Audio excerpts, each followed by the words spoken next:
नमस्कार दोस्तों।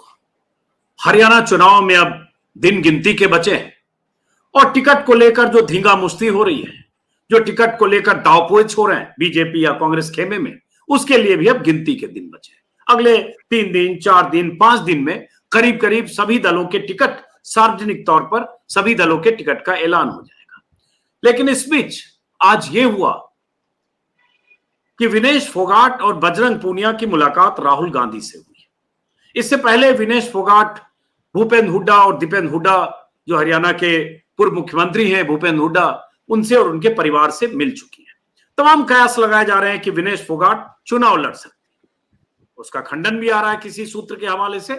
लेकिन आज राहुल गांधी के साथ मुलाकात के क्या मायने हैं और उनके साथ जब बजरंग पूनिया हो तो, और कई सवाल हैं। सवाल ये कि क्या इस बार बजरंग पूनिया या विनेश फोगाट में से कोई एक उम्मीदवार बनेगा या क्या दोनों चुनाव लड़ेंगे, और क्या इसका ऐलान अगले 1-2 दिन 3 दिन में हो जाएगा? क्या हरियाणा में इस बार चुनाव नतीजों को लेकर बीजेपी बहुत घबराई हुई है, डरी हुई है? क्या हरियाणा में इस बार बड़ा उलटफेर होगा? बहुत तरह के अनुमान, कुछ सर्वे भी आ रहे हैं जिसके मुताबिक लग रहा है कि बीजेपी की स्थिति बहुत खराब है, लेकिन कितनी खराब, और बहुत सारे सवाल हैं, उसको समझने की कोशिश करेंगे। उसके लिए हमारे साथ एक खास मेहमान है, हमारे साथ आदेश रावल, सीनियर जर्नलिस्ट हैं, हरियाणा के रहने वाले हैं, दिल्ली में रहते हैं, कई अखबारों में रहे हैं, चैनलों में भी रहे, और इन दिनों लोकमत समाचार, जो नागपुर का एक प्रमुख अखबार है, उसके दिल्ली ब्यूरो से जुड़े हुए। तो मैंने खास तौर से आदेश को बुलाया, और आदेश रावल वो पत्रकार हैं, मैं तारीफ करूंगा, ऑन रिकॉर्ड पहले भी मैंने किया है, कि लोकसभा चुनाव के दौरान तमाम लोग अपने अपने अनुमान कयास लगा रहे थे कि लोकसभा चुनाव में क्या होगा, बीजेपी को कितनी सीटें, कांग्रेस को कितनी सीटें, इंडिया गठबंधन को कितनी सीटें।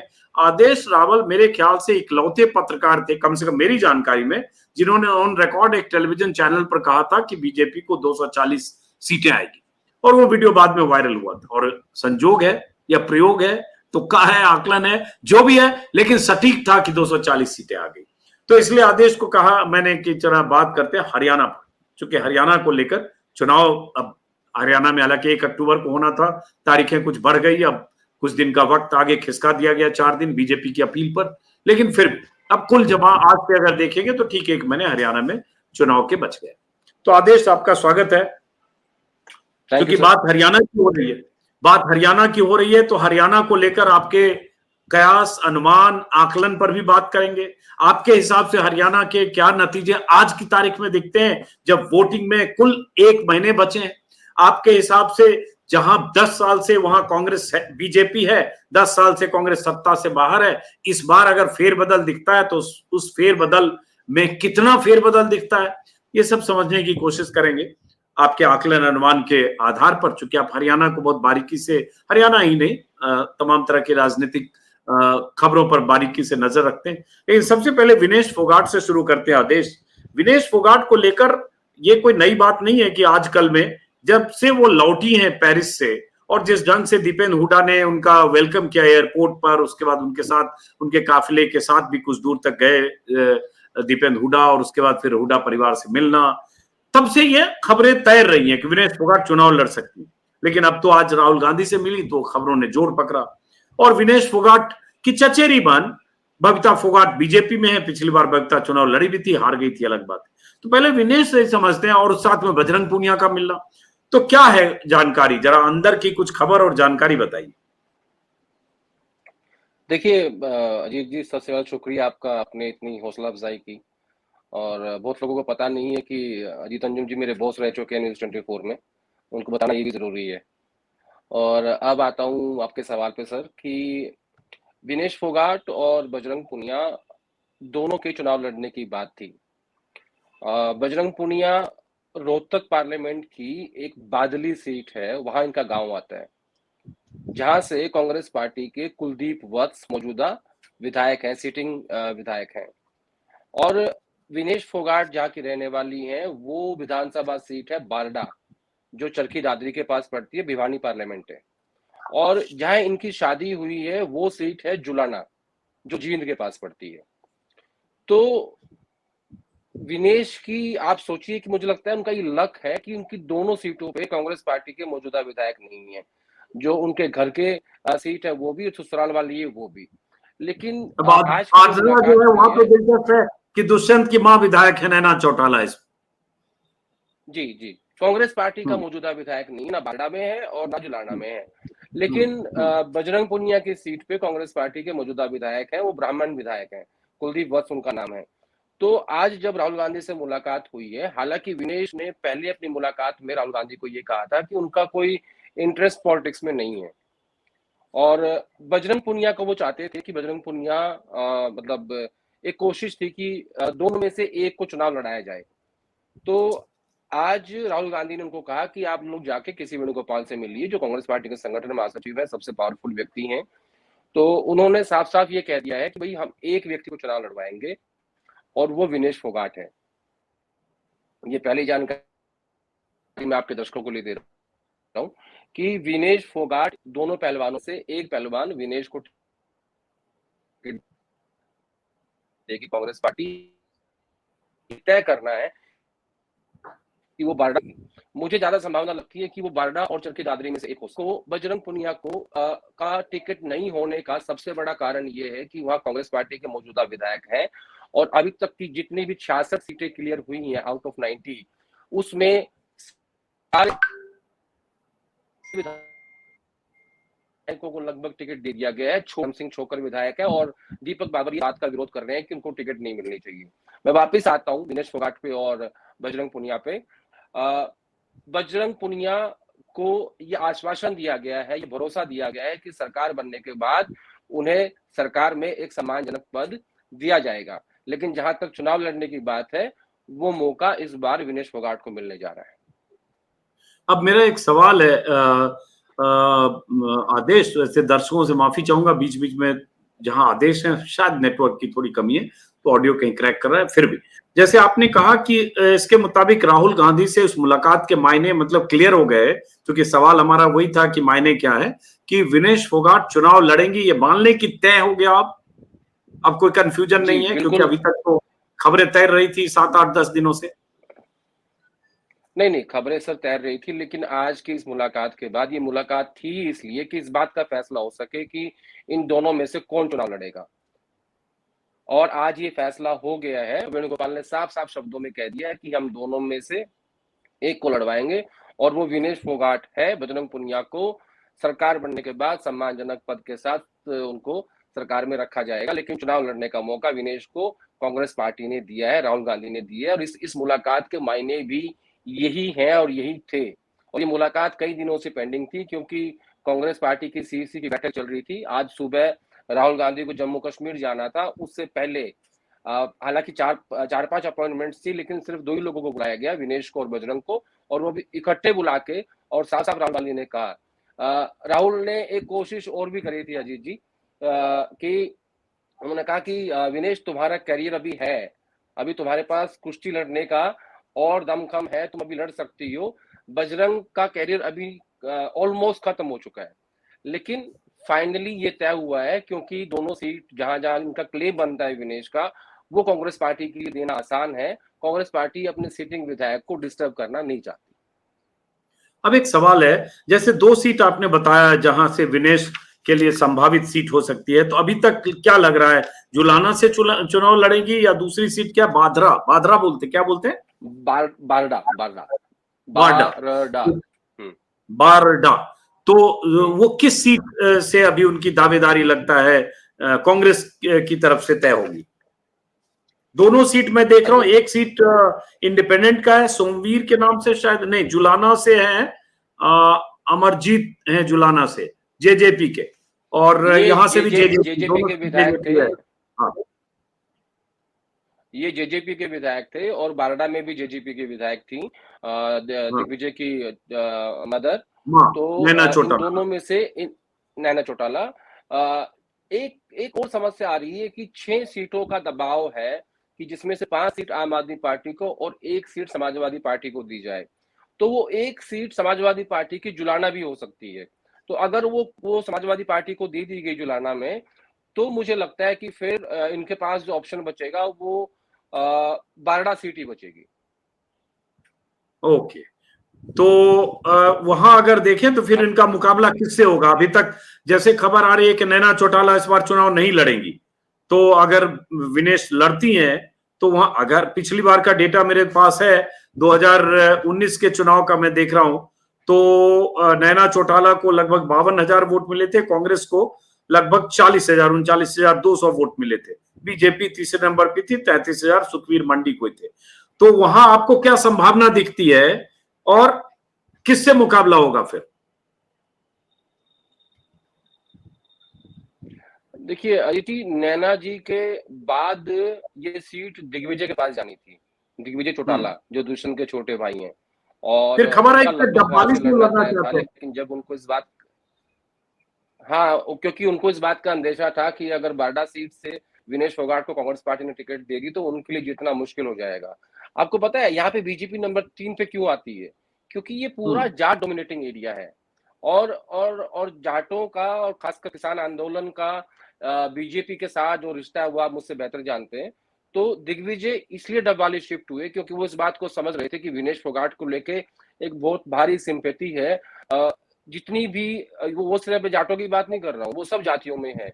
एक कॉन्स्पिरेसी थ्योरी है जो फ्लोट हो रही है कि उसके साथ गलत हुआ है और उसमें हमारे ही कुछ लोग शामिल हैं, और वो सही है वो गलत है, जनता के बीच में क्या जाता है उसका फैसला आप और मैं नहीं कर सकते। लेकिन एक कॉन्स्पिरेसी थ्योरी जरूर है, एक सिंपैथी जरूर है कि नहीं इस लड़की के साथ गलत हुआ है। तो इस बात को समझते हुए मुझे लगता है कि दिग्विजय ने अपनी सीट को शिफ्ट कर लिया और वो डबवाली शिफ्ट हो गए हैं। तो बारडा की जो बात है, मुझे लगता है विनेश कहीं से भी लड़ ले, और इस बार ना कांग्रेस पार्टी की स्थिति अजीत जी बहुत बेहतर है। इतनी बेहतर है कि किसी भी कैंडिडेट के बीच में सिर्फ टिकट है, उसके बाद वो विधायक ही बन जाएगा। तो इसलिए मैं आपको ये ऐड करना चाहता हूँ कि विनेश अगर बारडा लड़ती है, दादरी लड़ती है, जुलाना सॉरी आप कुछ बोल रहे थे? नहीं आप बोलिए, आप बोलिए।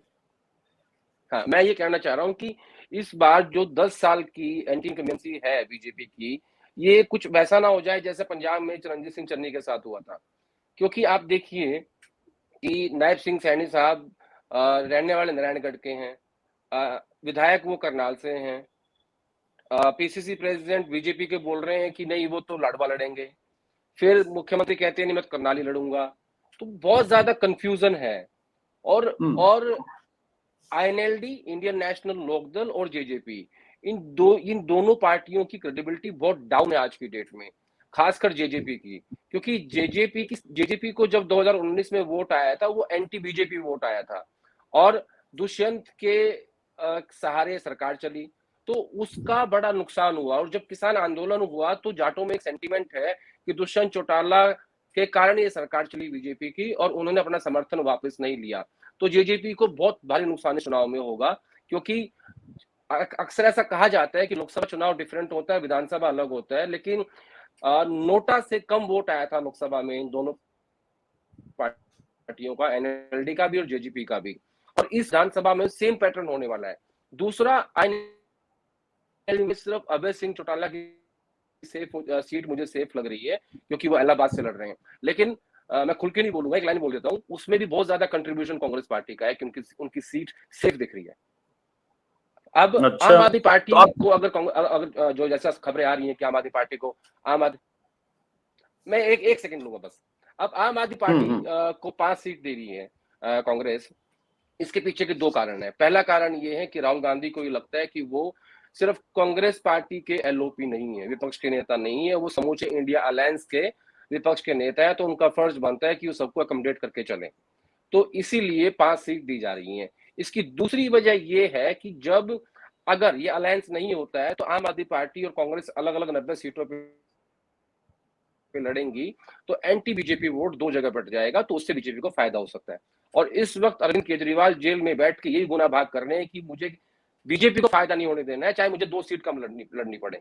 और एक और खबर ऐड कर देता हूँ, ये सिर्फ न्यूज है कि जैसे ही 5 सीट इधर मिलेंगी, जनवरी में होने वाले दिल्ली के विधानसभा चुनाव में आप देखिएगा कांग्रेस पार्टी और आम आदमी पार्टी का फिर अलायंस हो जाएगा। ओके, तो अब दिल्ली और उस पे बाद में कभी बात, अभी बात फिर मैं हरियाणा पे, चूंकि देखिए पिछली बार आदेश आपने एक भविष्यवाणी कर दी थी, नंबर मैंने इंट्रो में बताया जो सटीक हो गया 240, और ऐसा रेयर ऑफ द रेयरेस्ट होता है, इतना एग्जिट पोल सर्वे एक तरफ और आपका अपना अनुमान और जो भी आपका विश्लेषण था, लेकिन सटीक बैठा इसलिए उसका जिक्र हुआ। तो आप चूंकि हरियाणा के हो, जब हरियाणा में 90 सीटें हैं, 22 जिले हैं और उसमें से बहुत सारे जिले, वहां की राजनीति, वहां के नेताओं को भी आप जानते हैं, जाहिर है वहां के सियासी समीकरण पर भी आप बारीकी से नजर रखते होंगे। हरियाणा में आज की तारीख में जब चुनाव में 1 महीने बच गए हैं तो आपको क्या दिख रहा है? मैं नतीजे के संदर्भ में बात कर रहा हूं। आप नंबर के संदर्भ में बात कर रहे हैं, कितनी सीटें किसकी? हाँ, नतीजे नंबर जो भी मान लें जी। हाँ, ठीक है, मैं आपको नंबर दूंगा, लेकिन एक शर्त पे दूंगा कि आप टिकट बटने के बाद एक बार फिर मुझे वापस बुलाओगे। बिल्कुल, क्योंकि हम अभी 240 हम का दर्शकों के सामने बोल रहे हैं, मैंने अभी से हम 10 दिन पहले 250 नहीं, हाँ बोलिए पूरी कीजिए बात। मैं ये बात इसलिए बोल रहा हूँ अजीत जी कि जब मैंने 240 का आंकड़ा दिया था, मैंने ये कहा था कि 240 सीटें बीजेपी की आएंगी, 270 के आसपास एनडीए होगा, हरियाणा में 50-50 होगा, राजस्थान, महाराष्ट्र और कर्नाटक में बीजेपी को भारी नुकसान होगा और बीजेपी का सबसे बड़ा एलाई टीडीपी होगा। ये मैंने ऑन रिकॉर्ड बोला था।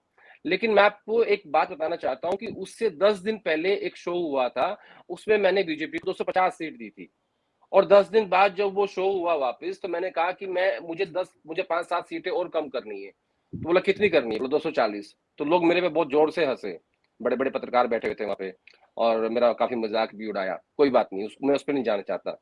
आज मैंने आपसे ये बात इसलिए जिक्र की है क्योंकि अभी टिकटें नहीं बटी हैं किसी भी पार्टी की, ना बीजेपी की ना कांग्रेस पार्टी की, और मुझे ये मुकाबला सिर्फ और सिर्फ कांग्रेस वर्सेस बीजेपी दिखाई दे रहा है और मुझे कुछ नजर नहीं आ रहा हरियाणा की पॉलिटिक्स में कोई तीसरी पार्टी कहीं स्टैंड करती है। क्योंकि जैसे मैंने कहा कि आईएनएलडी और जेजेपी की क्रेडिबिलिटी बहुत लो है और आम आदमी पार्टी को आप 5 सीट देके अपने साथ कर ही लोगे तो फिर मुकाबला हो जाएगा बीजेपी वर्सेस कांग्रेस।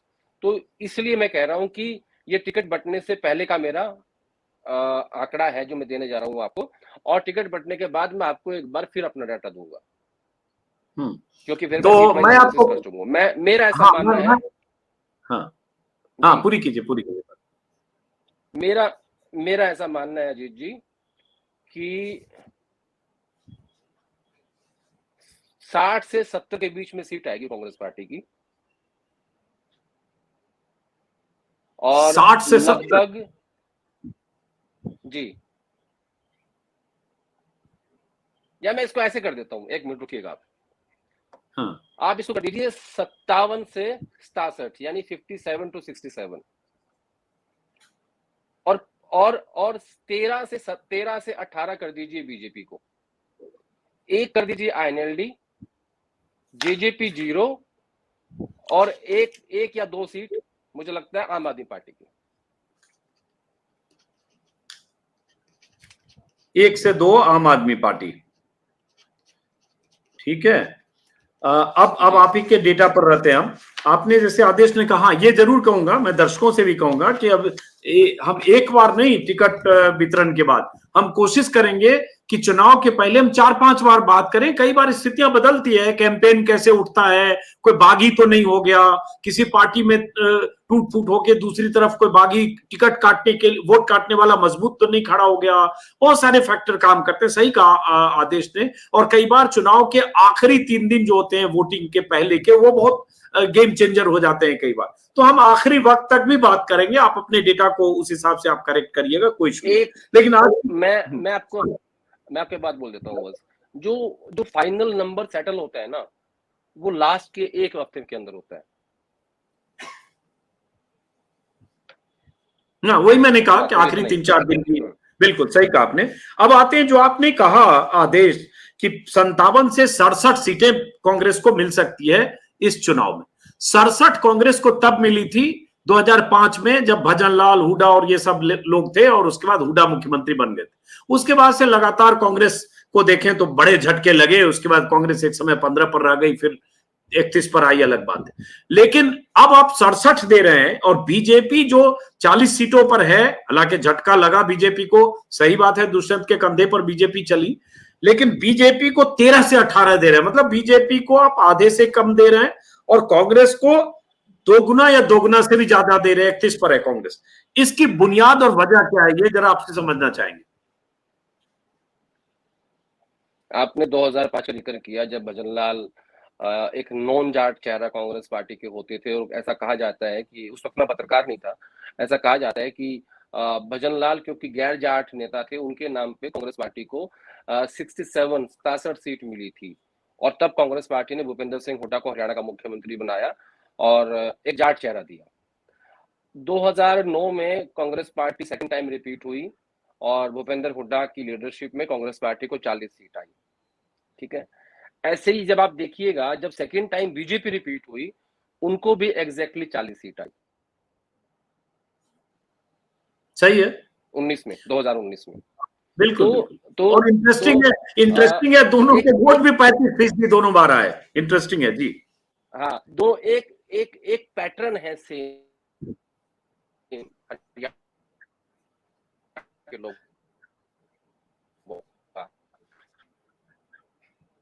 नहीं आवाज, अब वही, अभी मैं कोई नंबर में दे चुका हूँ अपना। आज आज अजय जी, मेरी आवाज आ रही है? हाँ आ रही है, थोड़ा बीच में क्रैक हो रहा है, लेकिन आ रही है जी, बोलिए।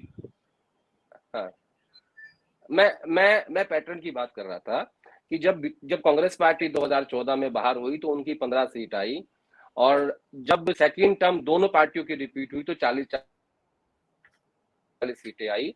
तो अब तीसरा जो चुनाव ये है, अब उस स्थिति में बीजेपी खड़ी हो गई है जिस स्थिति में कांग्रेस 2014 में खड़ी हुई थी। और सबसे बड़ा फैक्टर आपको बताता हूँ जी क्या है, क्यों बीजेपी की ऐसी स्थिति है। सबसे बड़ा कारण है कि बीजेपी ने अपने नेता और अपने कार्यकर्ता का सम्मान नहीं किया। दूसरा बड़ा कारण है कि हरियाणा जैसे राज्य का मनोहर लाल खट्टर मुख्यमंत्री रह गए 9.5 साल, बिना किसी के सुख दुख में शामिल हुए, बिना किसी को। हरियाणा की राजनीति बहुत ज्यादा इन्वॉल्व होती है सरकारी नौकरियों के ऊपर और सुख दुख के ऊपर। यानी आप नेता है तो आप मेरे यहाँ शादी में भी आएंगे, आप मेरे दुख में भी आएंगे, जब मैं आपको बुलाऊंगा आप आएंगे। हरियाणा के लोग ऐसा सोचते हैं कि हमारे कारण आप हैं, यानी मेरे कारण आप मुख्यमंत्री हो, आपके कारण मैं नहीं हूं। तो सामाजिक रूप से नेताओं को बहुत जुड़ा रहना पड़ता है अपने वोटर के साथ। मनोहर लाल खट्टर ने कोई ऐसा काम 9.5 साल नहीं किया, सिर्फ ऊपर की हिंदू मुस्लिम की राजनीति और नीचे की जाट गैर जाट की राजनीति के कारण वो 9.5 साल हरियाणा जैसे प्रदेश के मुख्यमंत्री रह गए बिना कुछ किए हुए। ये अपने आप में एक अचीवमेंट मानता हूं मैं। और जितना भी उनके कामों का ठीकरा था वो फूटा किसके ऊपर? नायब सिंह सैनी के ऊपर। आज भी डिफेक्टो चीफ मिनिस्टर जो है वो मनोहर लाल खट्टर ही हैं। तमाम उनके फैसले जो हैं, टिकटॉक के जो बंटवारे हो रहे हैं, वो उन्हीं के लोगों को दिए जा रहे हैं। और नायब सिंह सैनी को बनाया इसलिए गया था क्योंकि मनोहर लाल खट्टर ये मानते थे कि ये मेरा आदमी है, मुझे यही चाहिए बस। कंट्रोल आज भी मनोहर लाल के पास ही है। तो एक उम्मीद थी खास तौर पर जब बीजेपी ने हरियाणा को जाट और गैर जाट में, गैर जरा मुख्यमंत्री बिल्कुल भी सामाजिक व्यक्ति नहीं है। तीसरा बड़ा फैक्टर ये है। और चौथा जो मैंने कहा कि हरियाणा की जो राजनीति है वो सरकारी नौकरी के आसपास बहुत ज्यादा घूमती है, तो उसमें भी बीजेपी उम्मीद के मुताबिक परफॉर्म नहीं कर पाई। ये जो जितने भी पेपर लीक हुए, भर्तियां हो रही, आज मैं पढ़ रहा था कि एक पियोन या स्वीपर की नौकरी के लिए 1 लाख लोगों ने अप्लाई किया, जिसमें से 40,000 ग्रेजुएट है और 60,000 पोस्ट ग्रेजुएट है। डंकी की कैसी समस्या पैदा हो गई है जी हरियाणा में कि गांव के गांव खाली हो गए, लोग जमीन बेच बेच के 30-30 लाख 40-40 लाख दे रहे हैं। हाँ। तो ये एक नहीं है, ये जैसे होता है ना कि मल्टीपल ऑर्गन फेलियर, ये मल्टीपल ऑर्गन फेलियर है। इसका कोई एक कारण नहीं है ऐसी स्थिति में पहुंचने का। मैं आपको उदाहरण देता हूं छोटा सा। पानीपत से पहले एक सीट है का, वहां पे करतार सिंह भड़ाना जो कि एक नेता है, गुजर नेता है, हरियाणा के फरीदाबाद के रहने वाले हैं, उनके बेटे मनमोहन भड़ाना पहुंच गए कि मैं यहाँ से चुनाव लड़ूंगा। और उन्होंने पूरा, क्योंकि पैसे वाले हैं, तो पूरा पोस्टर से छाप दिया और वहां के बीजेपी के लोग घबरा गए कि ये तो बाहर से आके यहाँ बैठ गया हमारे यहाँ। वहां एक पंचायत बुलाई गई, बीजेपी के लोगों ने एक पंचायत बुलाई, कहा कि ये बाहर के व्यक्ति हैं, चुनाव कैसे लड़ेगा। तो ये जो इन्होंने जितने इतना इंपोर्ट किए हैं ना कांग्रेस पार्टी से, आप देखिएगा कि लोकसभा चुनाव में बीजेपी की टिकट पर लड़ने वाले कितने कांग्रेसी थे। नवीन जिंदल कांग्रेसी, राव इंद्रजीत कांग्रेसी, धर्मवीर कांग्रेसी, 6 मेरे हिसाब से 10 में से 6 कांग्रेसी थे। तो ये फैक्टर है जो इनको मार रहा है, और इस बात को अभी भी नहीं समझ रहे हैं, ये अभी भी इंपोर्ट किए जा रहे हैं, लगे हुए हैं। तो मल्टीपल ऑर्गन फेलियर हुआ है, इसलिए मैं मानता हूं कि बीजेपी की ऐसी स्थिति है। तो अब आपने जो बताई उसमें मान लो चलो बीजेपी की कमियां बताई, लेकिन कांग्रेस में क्या दिख रहा है जनता को कि कांग्रेस आपके हिसाब से आज की तारीख में 57 या 60 या 65 सीटें ले आएगी? मतलब एक जैसे यूपी में कहा गया या बहुत जगह जैसा मैंने कहा जनता चुनाव लड़ रही थी, तो क्या ये जनता वर्सेस बीजेपी है? जी, लगभग जनता वर्सेस बीजेपी है। जनता इतनी ज्यादा फेडअप है, इसमें दोनों रीजन है, ऊपर का भी और नीचे का भी, यानी दिल्ली केंद्र सरकार का भी और स्टेट गवर्नमेंट का भी। इसमें दोनों के फेलियर हैं, और जनता ही चुनाव लड़ रही है, और वो दिख रहा है जमीन पे। जो मैंने आपको डाटा दिया ना, आप देखिए, जब कांग्रेस पार्टी ने आवेदन मांगे कि आप हम टिकट जो मांगना चाहते हैं आवेदन करिए, 2536 लोगों ने आवेदन किया 90 सीटों के लिए। एक सीट पे 60 लोगों के आवेदन है, उसकी 20,000 तो फीस भी थी।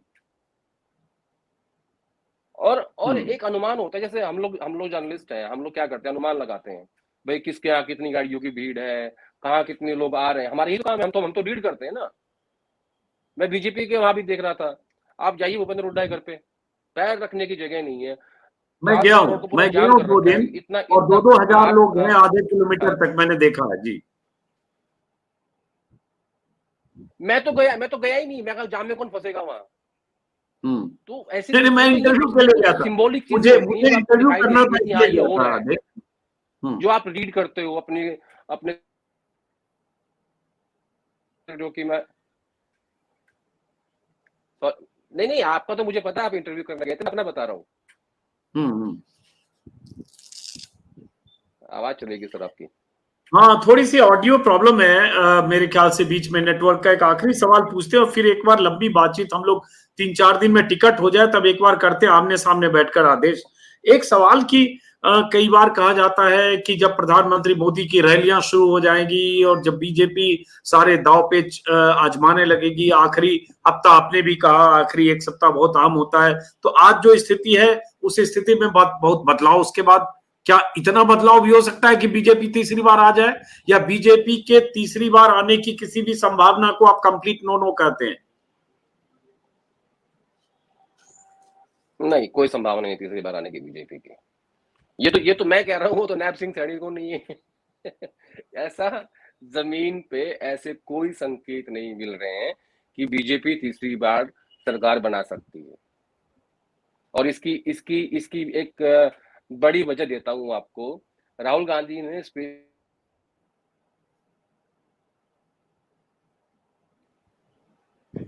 ये साफ संकेत हैं, क्योंकि कई राहुल गांधी ने बीच में ऑडियो भी क्या कहा? राहुल गांधी ने ये साफ कहा है कि अगर कोई बीजेपी से आपके यहाँ आना चाहता है तो उसे कांग्रेस पार्टी में शामिल नहीं करवाना है। अपने नेताओं को, अपने कार्यकर्ताओं को समझो, उनको टिकट दो, उनको स्पेस दो। जो गलती उन्होंने की है वो हम नहीं करेंगे, क्योंकि ऐसे बड़े नेता हैं जो कांग्रेस पार्टी की शीर्ष नेतृत्व के टच में थे, जो चाहते थे कि वो शामिल हो जाएं। कोई मंत्री पद मांग रहा था, कोई बेटी की टिकट मांग रहा था, कोई बेटे की टिकट मांग रहा था, उन सब को होल्ड कर दिया गया है।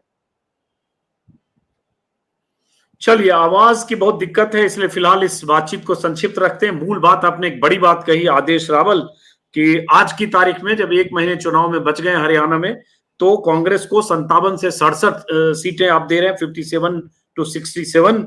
बहुमत के लिए चाहिए 46 सीटें, 90 की विधानसभा है, और 13 से 18 बीजेपी, जिस बीजेपी को 40 सीटें मिली थी पिछली बार, मतलब बीजेपी आपके हिसाब से आधी होती दिख रही है। कांग्रेस को 31 मिली थी पिछली बार, जो आपके हिसाब से डबल होती दिख रही है। लेकिन एक बात आपने खास तौर से और अहम कहा कि बीजेपी की वापसी की संभावना किसी सूरत में आपको नहीं दिखती है। ठीक है आदेश, अब आखिरी एक चीज, छोटी पार्टियां जैसे दुष्यंत चौटाला, अब देखिए नेटवर्क ही गायब हो गया, तो हम इस बातचीत को यही खत्म करते हैं। फिर से हम आदेश रावल के साथ दोबारा बात करेंगे। फिलहाल दर्शकों को नमस्कार भी, और ये सूचना भी कि अब से लगातार हरियाणा चुनाव से जुड़ी खबरें आप हमारे चैनल पर देखते रह सकते हैं। आ गए आदेश। आखिरी एक सवाल जो मैंने पूछा Aadesh, actually audio disturbance, video disturbance बहुत है। आखिरी, दुष्यंत चौटाला जिन्हें 10 सीटें मिली और उसके बाद डिप्टी सीएम बन गए, हालांकि दूध से मक्खी की तरह 6 महीना पहले उनको निकाल दिया बीजेपी ने, लेकिन दुष्यंत चौटाला क्या एकदम साफ होते दिख रहे हैं जो आप कह रहे हो?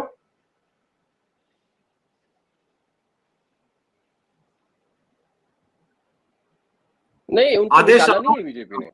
वो तो एक सोचा हाँ, समझा अलायंस तोड़ा गया था लोकसभा चुनाव से पहले, ताकि मेरी आवाज आ रही है आपको सर? आ रही बोलिए। हाँ, मेरी आवाज आ रही है सर आपको? आ रही है, बोलिए, कंप्लीट कीजिए। हाँ हाँ, मैं ये कह रहा हूँ दुष्यंत को निकाला नहीं है, बीजेपी ने दुष्यंत को निकाला नहीं है। वो एक सोची समझी रणनीति के तहत अलायंस तोड़ा गया लोकसभा चुनाव से ठीक पहले, ताकि अगले 6 महीने के अंदर दुष्यंत अपनी खोई हुई क्रेडिबिलिटी को वापस हासिल कर ले। लेकिन जनता इस बात को नहीं मान रही है कि उसको बीजेपी ने निकाल दिया है। वो जानते हैं इस बात को, समझते हैं सब। तो दुष्यंत इस मतलब इस बारी इस चुनाव में मुझे नहीं लगता कि उनकी कोई सीट आने वाली है। दुष्यंत की खुद की सीट पे उचारना में ही बड़ा संघर्ष होगा। अगर वो जीत जाएंगे तो बहुत बड़ी बात होगी, लेकिन मुझे बिल्कुल उम्मीद नहीं है कि दुष्यंत चौटाला खुद भी जीत सकते हैं। चलिए, बहुत बहुत शुक्रिया आदेश रावल। फिर बातचीत होगी और लगातार होती रहेगी। नमस्कार। ऑडियो डिस्टर्बेंस था, दर्शकों से माफी चाहूंगा।